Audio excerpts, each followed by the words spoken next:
मैंने social media पर upload की, जिसके अंदर वो लड़की जो है आमना नामी बता रही है कि वो लड़का जो है मेरे घर पर घुसा, मुझे वीडियो कॉल्स करता था। मैंने अपने शौहर से कहा कि मुझे नंबर चेंज कर दे, मगर उन्होंने नंबर चेंज करके नहीं दिया, तो फिर मुझे उसके बर्दाश्त करना पड़ा। और जो मेरी मुस्कुराती हुई उसके मोबाइल में वीडियो आई है, जिसके ऊपर सिर्फ मैं ये कह रही हूँ कि उल्लू के पट्टे, तुझे पता है मैं 3 बच्चों की माँ हूँ।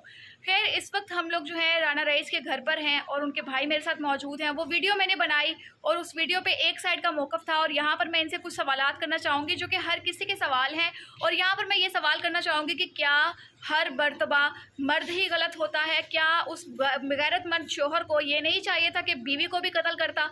क्या उस गैरतमंद शौहर को ये नहीं चाहिए था कि गैर मर्द को छोड़कर अपने घर की इज़्ज़त को जो है वो महफूज करता?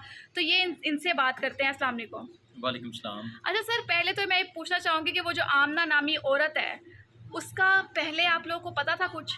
उसका हमें बिल्कुल भी पता नहीं था। ये सारे इंसिडेंट होने के बाद छोटे भाई के दोस्तों से पता चला, रईस के दोस्तों से, कि इस लड़की के साथ इसका इस तरह का रिलेशन है। पिछले 5-7 माह से ये इसके साथ दोस्ती में है और काफ़ी गहरे रिलेशन में है। रिलेशन में है कि ये दोनों आउटिंग पे आना जाना, खाना पीना, ये सब कुछ है इनका, ठीक है। इवन के गेस्ट हाउस तक इनको रसाई मिलती रही, बेडरूम तक रसाई मिलती रही दोनों को। आप मुझे ये बताएं, एक हाथ से कभी ताली नहीं बजती, ठीक है। क्या मजाल है, क्योंकि हम भी घरों पे पार्सल मंगवाते हैं, हम तो किसी को नहीं इतनी रसाई देते कि आप हमारे बेडरूम तक आ जाएं। जितनी देर आपकी अपनी रजामंदगी नहीं होगी तो आप किसी को भी अपने घर नहीं घुसने देंगे। इसकी रजामंदगी थी, उसको घर बुलाती रही, उसको यूज़ करती रही। उसकी नेक्स्ट मंथ जो आज के दिनों में शादी थी मेरे छोटे भाई की, नेक्स्ट मंथ आज के दिनों में आप यकीन मानिएगा 14, 15, 16 ये डेट उसकी रखी हुई थी शादी की। तो हम लोग तो हमारे घर पे जो क्या कहते हैं कि शादी की तैयारियां चल रही थी, शादी की तैयारी चल रही थी। अब ये मेरे भाई के ऊपर भुगतान लगा रही हैं। पहले ये जिंदा को टॉर्चर करते रहे हैं, अब उसकी कब्र को टॉर्चर कर रहे हैं कि वो हमारे साथ इस तरह था। 6-7 माह से मुझे हरासा कर रहा था, वो 15-20 दिन पहले डिकेटी करने आया। मेरा एक इनसे सवाल है, मैं ये भी आपको क्लियर करता चलूँ कि अगर एक बंदा आपको 5-6 माह से हरासा कर रहा हो तो क्या आप पुलिस कंप्लेन नहीं करोगे? क्या आप घर पे नहीं बताओगे कि ये बंदा मुझे आया कि तंग कर रहा है, मैं खातून हूँ, ये बंदा मुझे तंग कर रहा है? अगर आपको तंग कर रहा है तो आप सबसे पहले 15 पे कॉल करेंगे। इदारे मौजूद हैं, इदारे कहीं और नहीं, इदारे इस पाकिस्तान के इदारे, मुल्क की रियासत के इदारे हैं। आप उनको जाके कंप्लेन करेंगे कि ये बंदा हमें जो हरासा कर रहा है। ऐसा कुछ भी नहीं था, ये तो गलत। आपकी आखिरी बार रईस से किस डेट को मुलाकात हुई? 23 अगस्त को ही मेरी भाई से मुलाकात हुई, हमने खाना खाया। वो माँ का इतना फर्मा बरदार था कि माँ के कदमों में बैठ के खाना खाया हम दोनों ने। मेरी वालदा की उस दिन तबीयत ठीक नहीं थी, तो खाना खाया। खाना खाते वो उसको फ़ोन आ रहा था बार बार, तो मैंने भी उसको पूछा, मैंने कहा ये किसका फ़ोन है? उसने कहा ये एक मैंने पार्सल डिलीवर करना है, तो मुझे एक छोटा सा काम है, मैं आ रहा हूँ। मैंने कहा जाए तेरा पार्सल बाहर में आराम से बैठ जा। कहता भाई ये मेरे पास ना कलेक्शन है, सारा दिन की पैसे हैं। उसके पास 1,47,000 समथिंग पैसे थे जो उसने अभी जाके डिपॉजिट करवाने थे। ये हमारे नेबर ही हैं, ये पास ही रहते हैं। वो उनके मैनेजर हैं। वो ये होता था कभी रात को लेट आ जाना तो पैसे उनको दे के ना रिसीविंग ले लेते थे, ठीक है। कहता मैंने उनको पैसे देने हैं, जो उनका मैनेजर था। कहते ये पार्सल दे के मैंने उनसे भी कलेक्शन लेके तो मैंने पैसे जो ना अपने मैनेजर को डिपॉजिट करवाने हैं। हम लोग चुप करके, मैंने कहा अच्छा खैर अब तेरे पैसों का मामला है, ठीक है। ये गया वापस, रात वापस नहीं आया।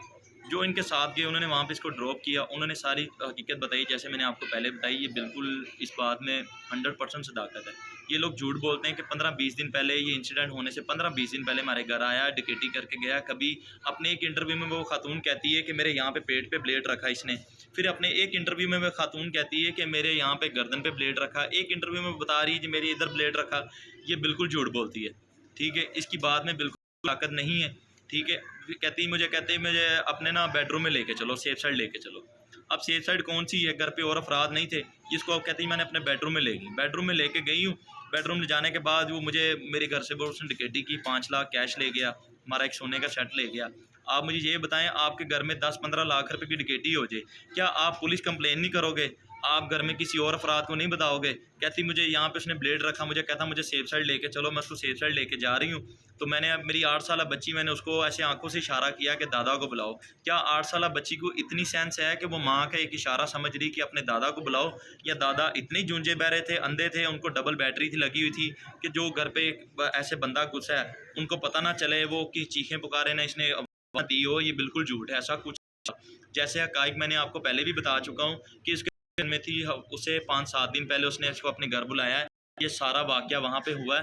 वाकया होने के बाद ये वहीं से आ गया, इसका मोबाइल छूट गया वहाँ पे। सही। जी नाज़रीन, फ़िलहाल यहाँ पर जो मैं बात करने आई हूँ वो टॉपिक बेसिकली ये है कि दोनों के जो हैं वो गैर नाजायज़ ताल्लुकात थे जो कि सामने आए हैं, और जिस तरह से वो मासूमियत के साथ बयान पे बयान दे रही है मीडिया को कि मेरे साथ ये हो गया, मेरे साथ वो हो गया, और जिस हल्ला शेरी के साथ, जिस बेखौफ होकर वो बात कर रहे हैं, जिस तरह से वो लोगों के साथ बात कर रहे हैं, मैडम मैडम मैडम मैडम, वो अपनी मासूमियत शो करवाने की कोशिश कर रही है। तो यहाँ पर हक़ाइक़ यही है कि वो अकेली नहीं थी, वहाँ पर उसके साथ उसका शौहर जो था, उस लड़की के पकड़े जाने के बाद उसके शौहर ने कहीं उसको ब्लैकमेल किया है कि तुम उस लड़के को बुलाओ, और इन तीनों ने मिलकर जो है, उसका शौहर, देवर और उस लड़की ने मिलकर उसके ऊपर तशद्दुद किया है, और तशद्दुद करने के बाद लाश को जो है वो कहीं ले जाकर और आग लगा दी है। और ये मौक़िफ़ जो है वो दोनों साइड्स के हैं, और अभी तक समझ नहीं आ रही है कि पुलिस की तरफ से उन दोनों को सज़ा क्यों नहीं सुनाई जा रही है, और अभी तक वो आज़ाद परिंदों की तरह मीडिया को बार बार इंटरव्यूज़ क्यों दे रहे हैं। अगर मेरे कोई भी इंफॉर्मेशन इस तरह की दोबारा आती है तो वो मैं ज़रूर शेयर करूँगी, और इनकी जो वीडियोज़ हैं वो भी हम लोग मीडिया पर लाजमी लेकर आएँगे। शुक्रिया।